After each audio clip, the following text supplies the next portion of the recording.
Bienvenue.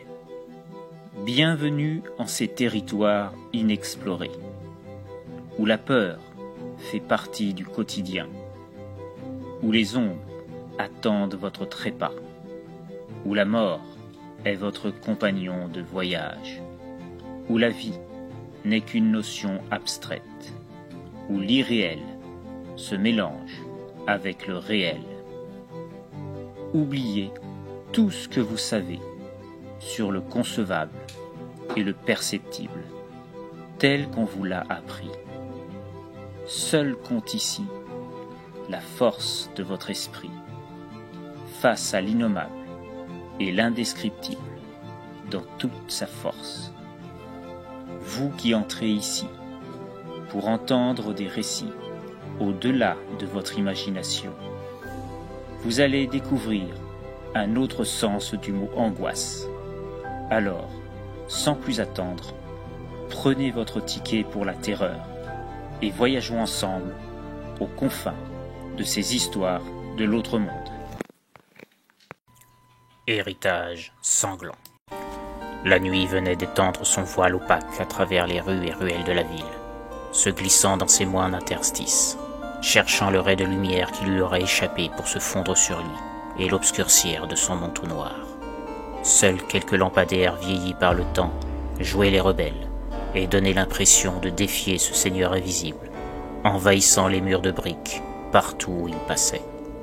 C'est dans ce duel habituel que l'horreur allait encore étaler sa toute-puissance dans la pénombre d'une impasse gorgée par le néant.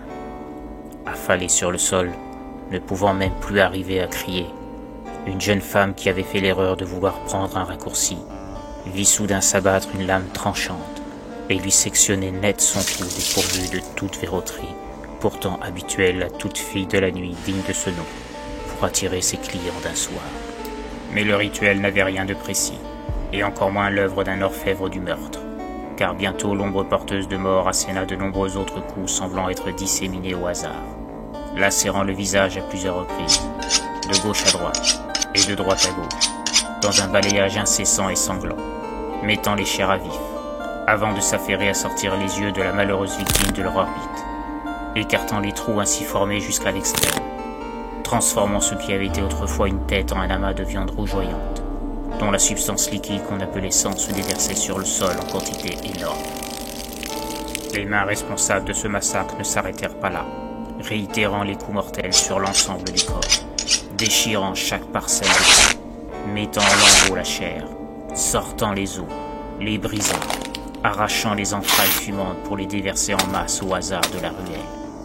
Quelle que pouvait être l'ombre s'affairant à dépecer de la sorte l'ancien corps humain qui se trouvait devant lui, il donnait plus l'impression d'une bête abominable, tuant pour le plaisir et considérant l'éviscération comme le jeu le plus plaisant qui soit. Tout heureux de son tableau sanguinolent, la chose se releva, observant, le sourire aux lèvres, son jouet qu'il venait d'annihiler de toute vie, le réduisant une multitude de morceaux épars, comme les pièces d'un puzzle morbide. Avant de repartir vers l'entrée de la ruelle, l'abominable meurtrier donna un dernier coup, en écrasant littéralement parlant la tête de son infortuné proie, projetant ce qui en restait en une profusion de tissus humains s'imbriquant dans le sol tout autour. Semblant satisfait cette fois-ci, l'auteur du carnage releva la tête vers l'un des lampadaires, comme s'il cherchait la lumière de celui-ci pour s'en imbiber. Après ça, il sortit de la ruelle, et apercevant une flaque d'eau jonchant le sol, dans un réflexe incontrôlé, se pencha pour y faire apparaître son visage. Voyant ce dernier, celui qui semblait ignorer la pitié au vu de son acte précédent, sursauta et se mit à crier, comme épouvanté de ce qu'il venait d'y voir. C'est à ce moment-là que le jeune Samuel se réveilla dans son lit, trempé de sueur de toutes parts, et respirant à perdre haleine, tellement il semblait terrorisé de ce qu'il venait de vivre en rêve. Ce n'était pas la première fois qu'il vivait ce genre de rêve abominable, et empreint d'un réalisme à terroriser toute âme sensible. 2 mois déjà que ces nuits étaient parsemées de ces visions atroces, où mort, sang et carnage fusionnaient en un amalgame effroyable. Samuel ignorait d'où pouvaient bien venir ces visions, lui qui avait en horreur toute forme de spectacle horrifique. Grâce à une éducation où sérénité et beauté étaient les maîtres mots inculqués par sa mère adoptive. Peut-être était cela le nœud du problème en y repensant, se disait-il. Cela faisait 2 mois qu'il avait appris par celle qu'il avait sortie d'un enfer la vérité sur la nature de sa mère biologique. Un choc pour Samuel, du haut de ses 16 ans. Normal quand on apprend que sa véritable mère l'avait mis au monde en prison. Fiona, sa mère adoptive, l'avait cependant soutenu dans cette épreuve, qu'elle avait jugée nécessaire au vu de son âge. Nécessaire car elle craignait que Samuel apprenne par lui-même ce terrible secret, et que cela détruise les liens qu'elle avait forgés avec lui toutes ces années, depuis le jour où elle l'avait sorti de cet horrible orphelinat où il séjournait auparavant. Elle devait donc lui donner elle-même ses origines, mais pas tout. Il ne devait pas savoir toute la vérité sur sa vraie mère, ni que c'était la raison principale pour laquelle il s'était retrouvé dans cet orphelinat. Un endroit sordide, où les murs sentaient l'âcre et l'humidité, où le personnel chargé de s'occuper des enfants ignorait le sens du mot empathie, et ne voyait dans leur travail qu'une tâche ingrate qu'ils détestaient au moins autant que les pensionnaires dont ils avaient la garde. Samuel était arrivé dans cet orphelinat alors qu'il n'avait que quelques jours. Le fils d'une meurtrière qui avait accouché de lui au sein de la prison où elle purgeait sa peine. L'accouchement s'était mal passé. La faute à un personnel incompétent en la matière, et qui avait tout juste réussi à sauver l'enfant. Ne sachant qu'en faire, car il était évident qu'il ne pouvait rester dans la prison, le directeur l'avait confié à cet orphelinat, les services sociaux ne pouvant trouver une famille d'accueil pour un si jeune enfant. Et surtout, sachant qu'il était l'enfant d'une tueuse. Il n'avait pas une très bonne réputation, cet orphelinat, mais le directeur n'avait pas le choix. C'est ainsi que Samuel avait grandi, au sein de cette atmosphère où la haine et l'injustice étaient ses compagnons perpétuels. Brimé par ses camarades, parfois même violenté, par pur plaisir, il ne pouvait compter sur aucune aide, les membres du personnel étant plus préoccupés du jour de leur paie que des violences subies par un jeune garçon. Un calvaire qu'il avait dû subir quotidiennement jusqu'à l'âge de 11 ans, jusqu'à ce que Fiona vienne le soustraire à cet enfer. Ce que Samuel ne savait pas à ce moment-là, c'était que celle-ci avait bataillé des années, juridiquement parlant, pour obtenir le droit de l'adopter. Elle connaissait le secret de sa naissance, celle que personne ne lui avait dit. Et aujourd'hui encore, même après lui avoir indiqué des informations sur sa naissance, elle gardait une partie de ce secret enfoui en elle. Et il y avait une raison bien précise à cela. Fiona était à la fois la sœur et l'avocate de la mère de Samuel, la meurtrière qui avait perdu la vie en le mettant au monde. En apprenant que le nouveau-né avait été confié aux services sociaux, puis envoyé dans cet orphelinat, elle n'avait eu de cesse d'obtenir sa garde, en tant que membre de la famille. Un combat de plusieurs années, mais qui avait fini par payer. Et elle avait enfin pu adopter Samuel et l'élever comme son propre fils. Elle n'avait jamais compris le parcours sanglant de sa sœur, mais pour elle, il était hors de question que son fils devienne comme elle. Et pendant 5 ans, elle avait mis un point d'honneur à faire en sorte que Samuel puisse bénéficier d'une vie saine auprès d'elle, en évitant d'indiquer qu'elle était sa tante, et que sa vraie mère était une tueuse sanguinaire. Pour Samuel, elle ne devait être que sa nouvelle maman. Il ne devait surtout pas apprendre les liens de parenté entre elle et sa mère biologique. Une mission qu'elle s'était elle-même confiée, et qu'elle avait réussi haut la main. Mais à l'approche des 16 ans de Samuel, elle savait qu'il lui faudrait dire une partie de la vérité, masquant le reste, pour la propre santé psychologique de ce dernier. Elle avait fait en sorte que les dossiers indiquant la nature de Rona, sa sœur, ainsi que son parcours teinté de sang et de larmes, ne soient jamais révélés.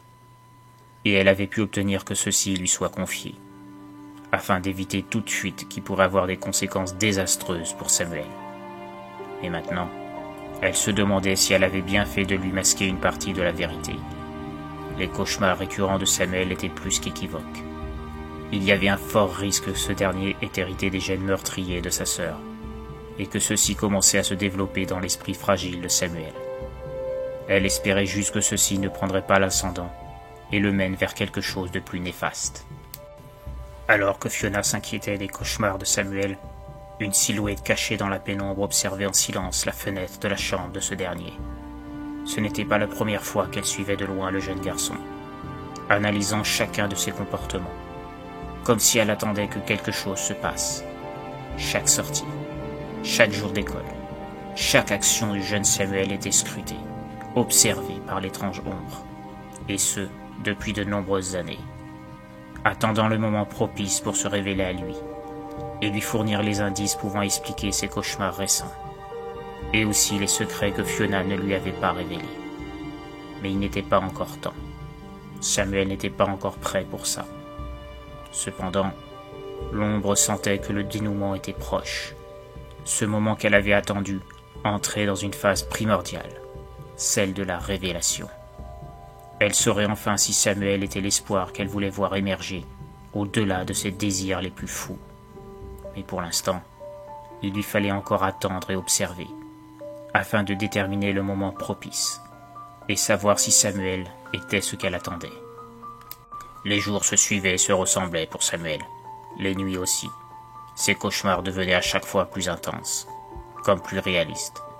Il avait beau dire à Fiona qu'il maîtrisait ceci, il sentait bien que ceci évoluait de jour en jour. Des détails troublants qu'il avait cachés à sa mère, ne sachant pas s'il les avait rêvés ou s'ils étaient réels. Une bague retrouvée dans son tiroir, par exemple. Au début, il pensait qu'elle appartenait à Fiona, ayant glissé d'un de ses doigts, ceux-ci étant chacun dotés de l'une d'elles. Mais il n'avait jamais vu celle-ci à ses doigts. Elle ne pouvait donc pas lui appartenir. Mais alors, d'où venait-elle? En plus de ça, il avait remarqué de fines traces rouges séchées sur la pierre au centre de la bague, comme du sang, comme dans ses rêves. Il y avait autre chose. Ses baskets aussi comportaient ces mêmes traces. Et quand il se levait le matin, il trouvait parfois de la terre sur le sol de sa chambre, comme s'il était sorti dehors pendant la nuit. Ça n'avait pas de sens. S'il était sorti, il s'en souviendrait. Et en dehors de ses cauchemars, aucun souvenir de quoi que ce soit qu'il aurait pu faire en pleine nuit. Et surtout sans réveiller qui que ce soit. Au début, Samuel se disait qu'il voyait des choses là où il n'y en avait pas. Il y avait sûrement une explication à la présence de cette bague, à la terre et aux traces rouges. Mais d'autres détails se rallongèrent par la suite, de plus en plus inquiétants. Au fil des jours, il trouva dans son tiroir un pendentif, une boucle d'oreille et même un portefeuille. Dans celui-ci, il y avait une carte de visite. Dolores Minora, une agente immobilière. Comment il avait pu entrer en possession de ce portefeuille? Mais ce n'était pas le plus grave. Le jour où il trouva le portefeuille, en descendant l'escalier pour rejoindre la cuisine afin de prendre le petit déjeuner, un nom entendu aux informations venant de la radio allumée l'avait fait sursauter. Les autorités avaient trouvé le corps d'une femme dans une ruelle, massacrée d'une manière inimaginable. Et ce n'était pas la première victime. C'était la 3e fois qu'une scène d'une brutalité inouïe avait été découverte dans des ruelles de la ville, sans qu'aucun témoin ne puisse donner d'indication quant à un éventuel suspect. Tout au plus, un témoin ayant évoqué une ombre de petite taille à proximité du dernier massacre. L'analyse de ce qui restait de son corps avait pu déterminer l'identité de la victime, grâce à son permis de conduire. Il s'agissait de Dolores Minora. Samuel crut défaillir en entendant ce nom. Et ce n'était pas tout. La police indiqua également qu'une boucle d'oreille manquait. Non, ça ne pouvait pas être vrai. C'était impossible. Il ne pouvait pas être en lien avec ces massacres. Remarquant son malaise, Fiona lui demanda ce qui le tracassait. Luttant pour masquer son angoisse, Samuel répondit qu'il avait juste un peu mal à la tête. Mais avec un peu d'aspirine, ça irait mieux, tout en arborant un sourire forcé. Fiona n'avait pas insisté, mais Samuel sentait bien qu'elle ne le croyait pas. Cependant, il partit du principe que c'était lui qui se faisait des idées à son sujet. Il termina son bol de céréales et partit pour le lycée. Du moins, il le fit croire. Toute cette histoire lui martelait la tête, et il voulait en savoir plus. Il se mit en tête de se diriger vers le quartier où avait eu lieu le dernier meurtre, histoire de voir si quelque chose de familier sur le parcours lui reviendrait en mémoire. Mais une fois sur place, rien ne lui était familier. Peut-être aurait-il eu plus de chance s'il avait pu plus s'approcher de la scène de crime. Mais impossible de se rapprocher plus, avec la police qui surveillait le quartier, sans parler des journalistes et autres badauds. Il était certain d'être refoulé. Un peu déçu, il reprit le chemin du lycée, quand il aperçut une silhouette dans la pénombre d'une ruelle, proche du lieu du massacre. Une silhouette qui semblait le dévisager. Il n'arrivait pas bien à définir s'il s'agissait d'un homme ou d'autre chose. Il ferma les yeux un instant, comme pour être sûr qu'il ne rêvait pas. En les rouvrant, la silhouette avait disparu. Une hallucination sans doute, se dit-il, avant de reprendre sa route. À ce moment, Samuel ignorait que la nuit qui venait allait être déterminante pour lui révéler les questions qui l'envahissaient. Le soir venu, après avoir dîné, Samuel, comme à son habitude, monta dans sa chambre. Trop fatigué pour lire une BD, tel qu'il le faisait habituellement, il s'allongea sur le lit, histoire de réfléchir à certains détails de cette histoire. Mais le sommeil fut plus fort que ses doutes, et il finit par s'endormir, sans même s'en rendre compte. Au bout de quelques heures, un phénomène étrange se produisit.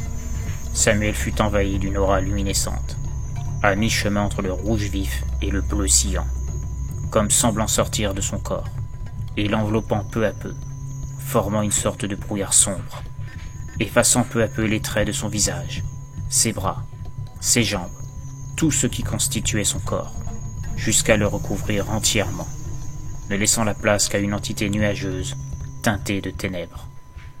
L'étrange créature qui était devenue Samuel se dirigea alors vers la fenêtre, passant à travers, comme si elle n'avait jamais été là, tel un fantôme, un corps, sans la moindre consistance physique.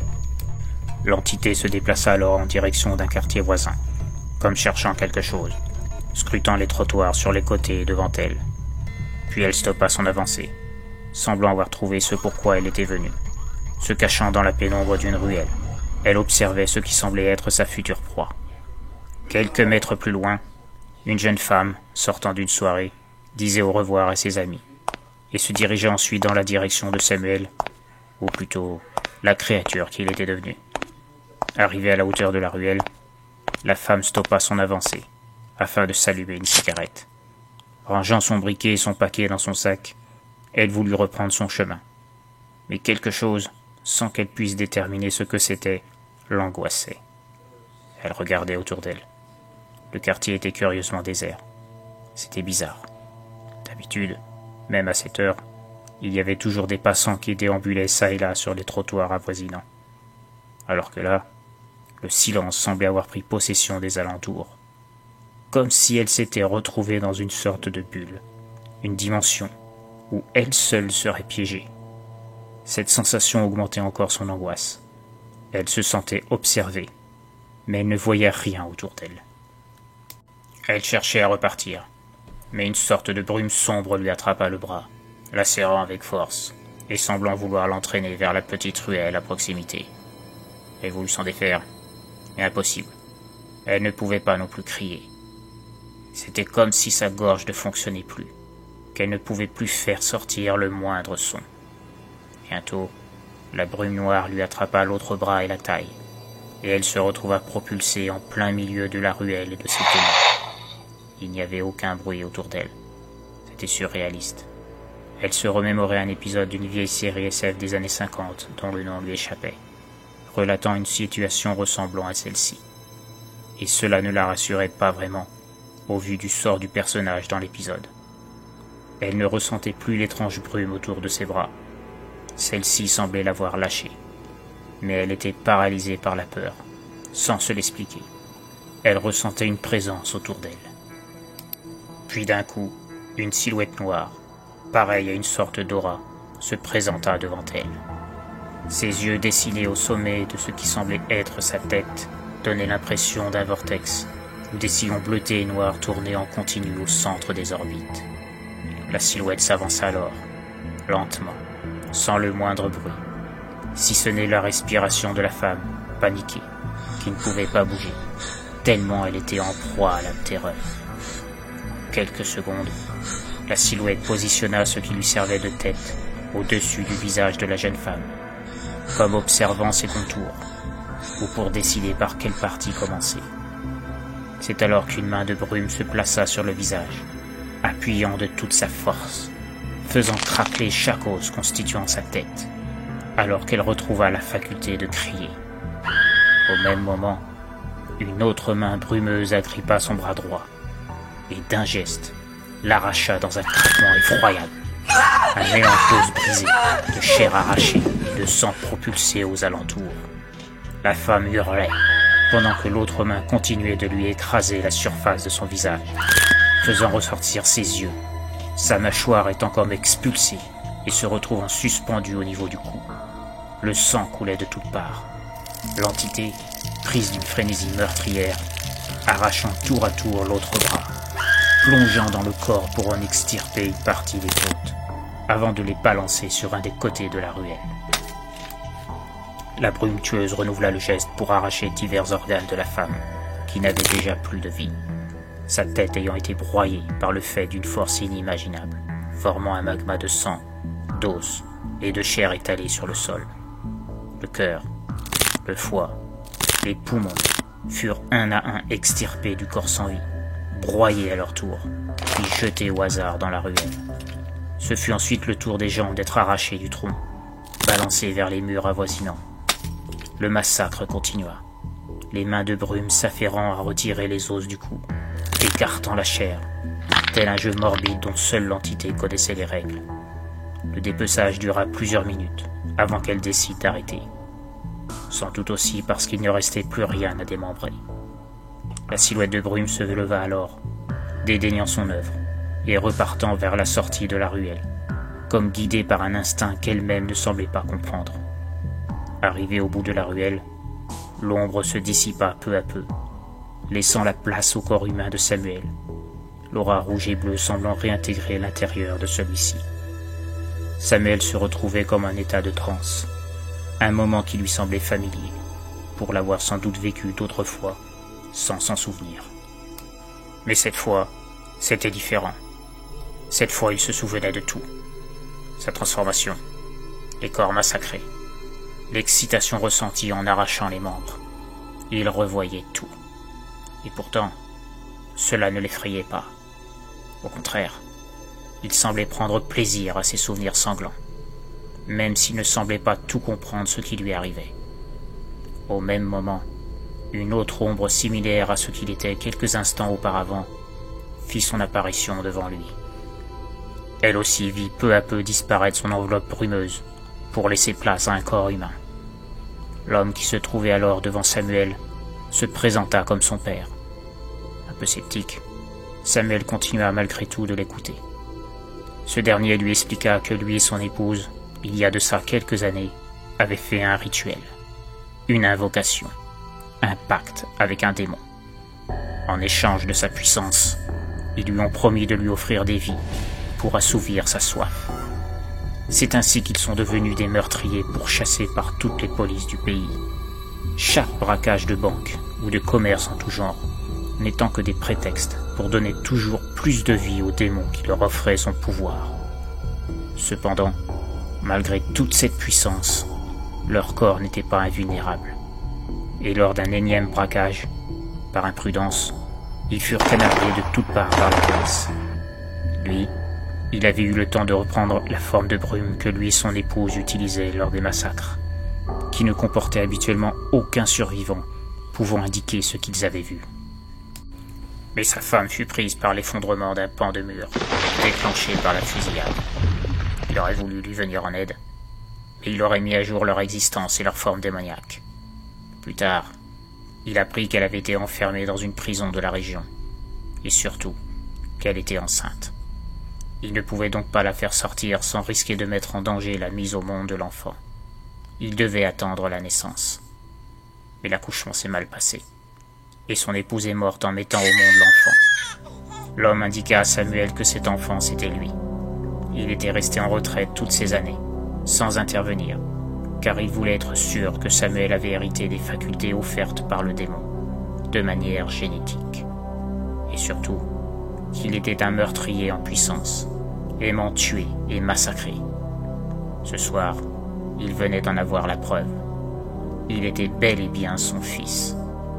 Maintenant, ils allaient pouvoir reprendre la mission que leur avait donnée le démon, en famille, en tant que père et fils. Il n'arrivait pas à expliquer encore pourquoi, mais Samuel sentait que l'homme ne lui mentait pas. Il était heureux même de retrouver sa vraie famille et de voir sa vraie nature faire surface. Son père lui en apprendrait plus sur la manière de faire dans les prochaines semaines, les prochains mois, les prochaines années. Notamment cette faculté de plonger une zone au cœur des ténèbres, invisible des autres. Un moyen idéal pour tuer sans être vu ou dérangé. Ce pouvoir était fabuleux. Il voulait en savoir plus. Alors Samuel sourit à son père, prit sa main, et ensemble, ils partirent au cœur de la nuit, vers un destin sanglant qui les appelait.